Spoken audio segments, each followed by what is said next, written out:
नमस्कार, जनमुखेन जी लाइव से मैं अंशुमान राय नवरात्रि के नारी शक्ति एपिसोड में आपका स्वागत है। आज हम बात करेंगे लिटिल फ्लावर स्कूल की प्रबंधक अदिति गुलाटी जी से। अदिति गुलाटी जी एक सीए हैं और सीए होने के साथ साथ ये स्कूल के प्रबंधन का कार्य भी देखती हैं।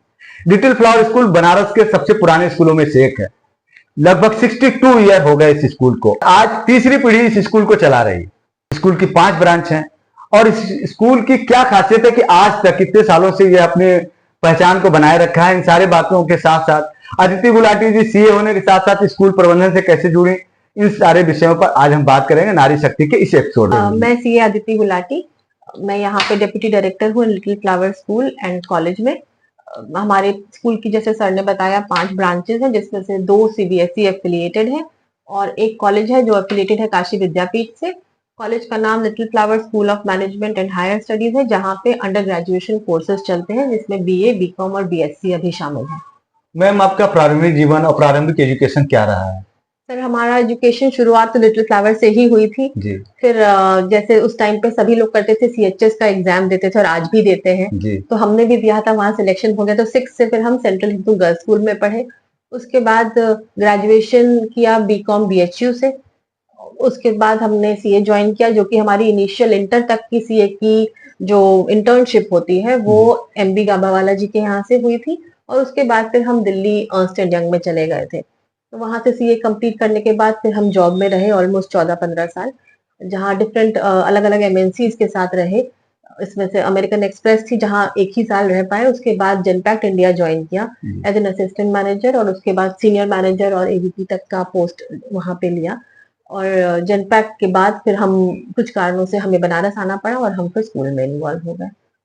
15 साल तक आपने सीए का काम किया, अब आप उसके बाद से आपने स्कूल ज्वाइन किया, तो स्कूल ज्वाइन करने के पीछे और सीए छोड़ने के पीछे कोई खास वजह रही? सीए छोड़ा तो नहीं, हाँ, वहाँ सीए प्रैक्टिस पे तो हम कभी भी नहीं रहे, हमेशा जॉब में ही रहे। और जैसे मैंने आपको बताया कि कुछ रीजन से हमें बनारस आना पड़ा, फैमिली रीजंस थे, जिसकी वजह से यहाँ आकर के फिर हमने स्कूल ज्वाइन किया।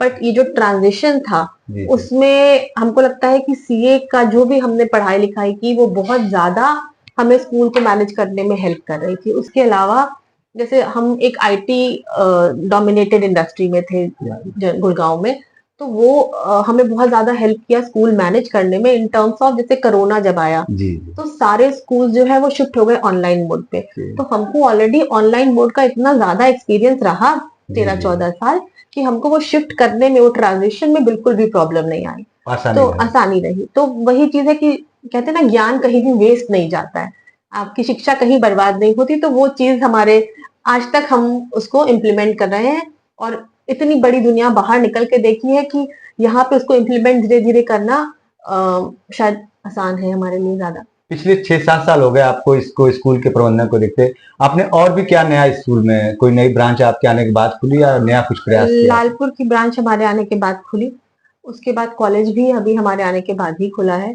उसके अलावा स्कूल में भी बहुत सारे चेंजेस हम लोगों ने किए, जैसे कि एआई का इंडक्शन स्कूल में, जो कि बहुत नई चीज भी है और अभी के लिए एकदम लेटेस्ट बच्चों को चाहिए भी, तो वो स्कूल में इम्प्लीमेंट कराना। एआई हमारे यहाँ बहुत बड़े तरीके से चलता है, हमारा माइक्रोसॉफ्ट के साथ टाई अप है, जो कि एआई को हमारे पूरे गाइड करते हैं और स्टूडेंट बहुत अच्छे अच्छे प्रोजेक्ट्स इसमें बना रहे हैं। उसके अलावा स्कूल अभी हम लोगों ने लास्ट वीक एक बेनेसे नाम की कंपनी से टाई अप किया है, जो कि जापानीज फर्म है, जो असेसमेंट्स करवाती है for CUET and internal assessments as well.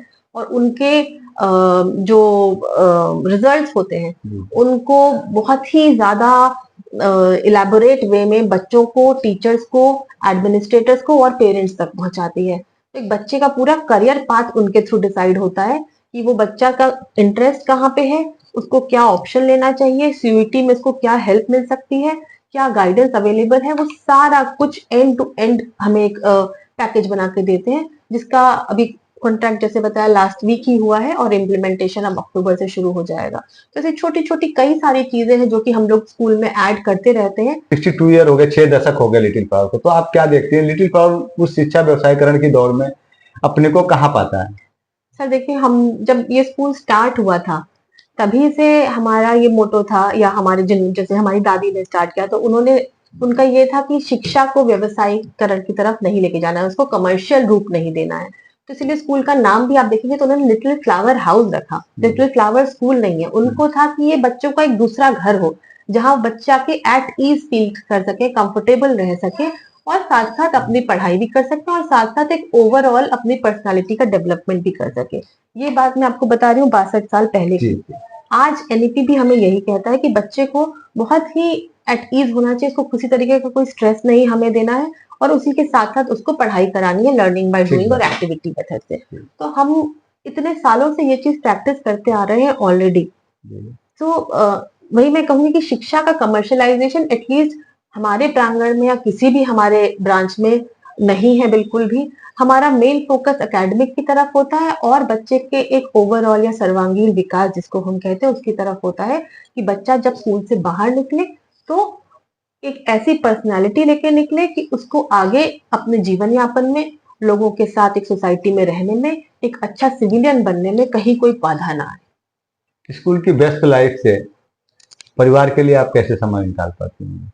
Sir अभी आप देख ही रहे हैं कि निकालना मुश्किल होता है, लेकिन बैलेंस कहीं ना कहीं तो बैलेंस तो नहीं बनता, हम नहीं कहेंगे कभी भी बैलेंस बन पाता है।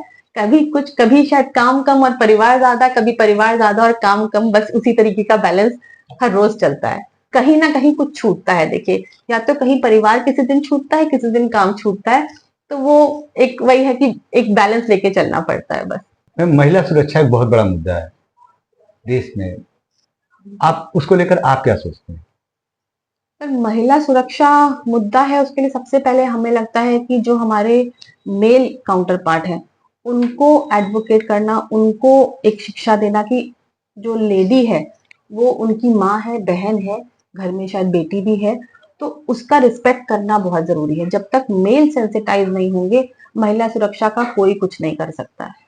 जो आदमी है, और उसकी शुरुआत हमें घर से ही करनी पड़ेगी। एक लेडी ही अपने बच्चे को बता सकती है कि फीमेल का रिस्पेक्ट कैसे करना है। कई बार हमने देखा है घरों में जब लड़के पैदा होते हैं और लड़की भी साथ में है, तो लड़कों को ज्यादा प्रायोरिटी दी जाती है, जो चीज बिल्कुल खत्म करनी। लड़कों को घर का काम नहीं कराया जाता कि ये लड़कियों का काम है।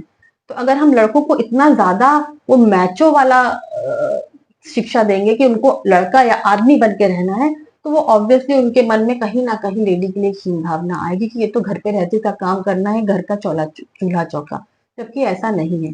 तो एक एक लड़कों को शिक्षा देना बहुत जरूरी है।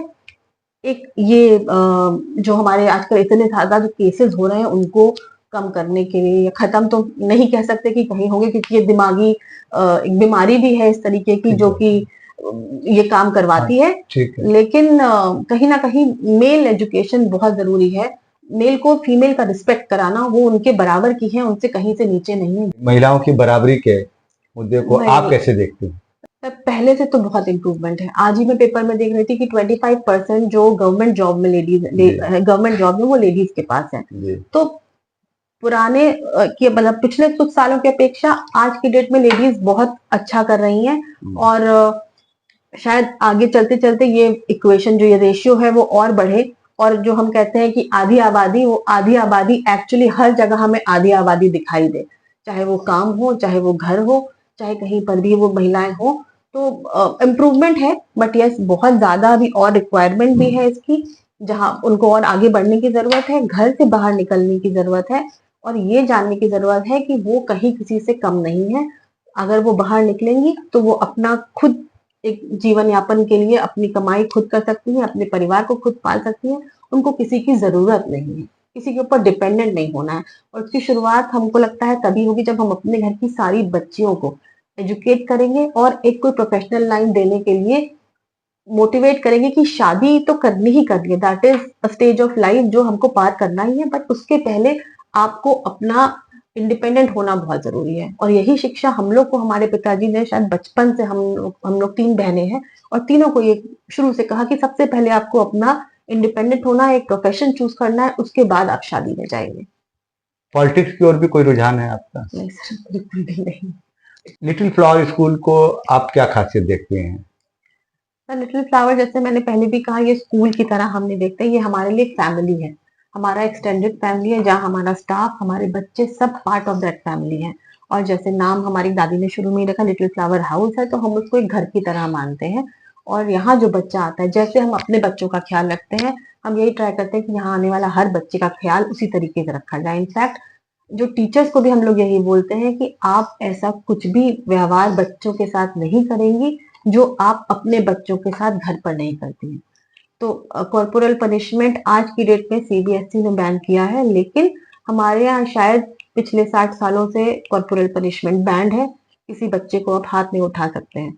अगर ऐसा कुछ केस सामने आता भी है तो वी ट्राई कि टीचर को अच्छे से काउंसलिंग करी जाए कि ये नहीं होना है। तो लिटिल फ्लावर हाउस हमारे लिए एक समझ लीजिए दूसरा घर है हमारे लिए भी, और हम चाहते हैं वही चीज, वही बच्चे भावना को हमारे बच्चे और टीचर्स के साथ भी हो।